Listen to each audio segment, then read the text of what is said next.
ఏంట్రా వాగుతున్నావు? గుద్దుకుంటూ వెళ్తున్నావు ఏంటని అడుగుతున్నాను. మా టీం వస్తున్నప్పుడు ఎవడైనా తప్పుకోవాలి, లేదంటే గుద్దుకెళ్ళడం కాదు తొక్కి పడేస్తాం. అన్నా ఈ బచ్చాగాలే అన్న మన ఆపోజిట్ టీము.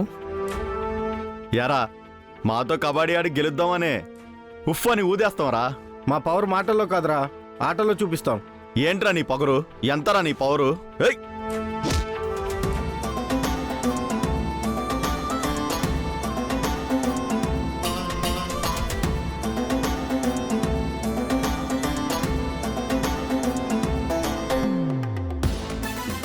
ఎవరి మీద చేస్తున్నావురా?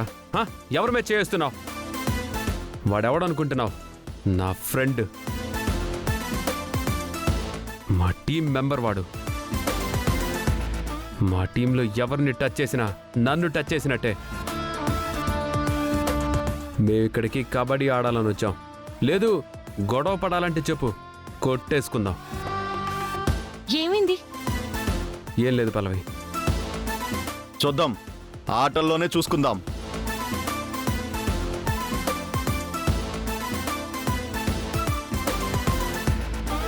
వాళ్ళతో గొడవ ఎందుకండి?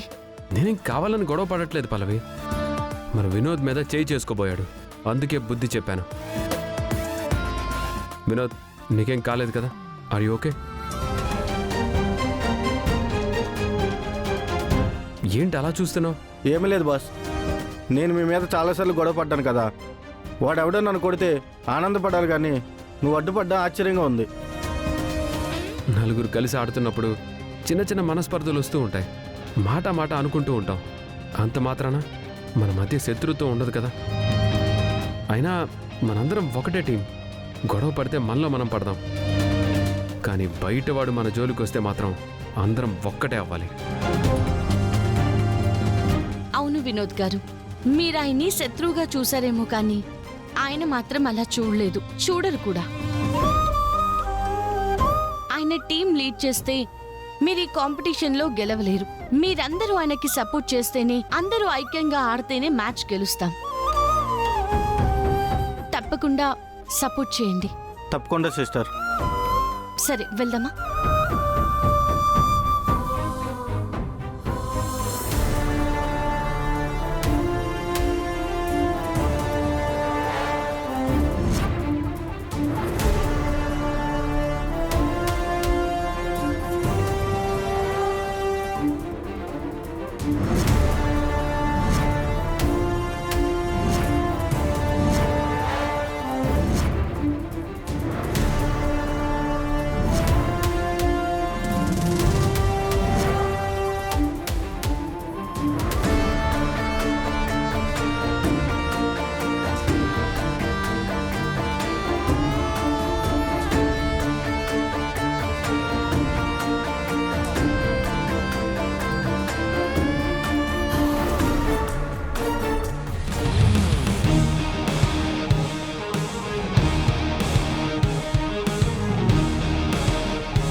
కార్యక్రమానికి గెస్ట్ గా వచ్చిన గడ్డం నవీన్ గారికి స్వాగతం, సుస్వాగతం.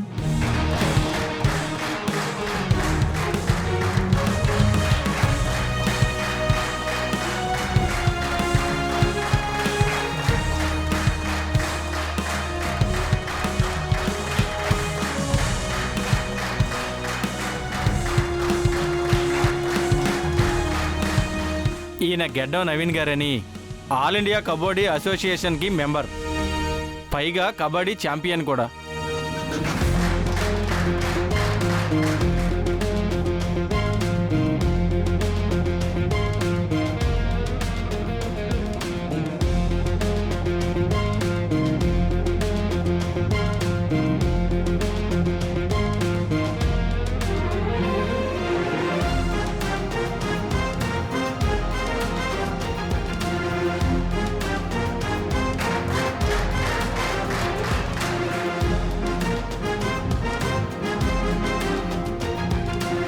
అన్నా, ఈ మ్యాచ్లో ఎట్టి పరిస్థితుల్లో మనమే గెలవాలి. ఈ టీం లీడరు చరణ్ అంట, మంచి ప్లేయర్ అని చెప్తున్నారు. వాడు మనకంటే పెద్ద ప్లేయర్ ఏం కాదురా, కానీ వాడిని గేమ్లో ఓడించడం కాదు, నా మీదే చెయ్యెత్తాడు వాడు. దానికి ఖచ్చితంగా పనిష్మెంట్ ఇస్తా.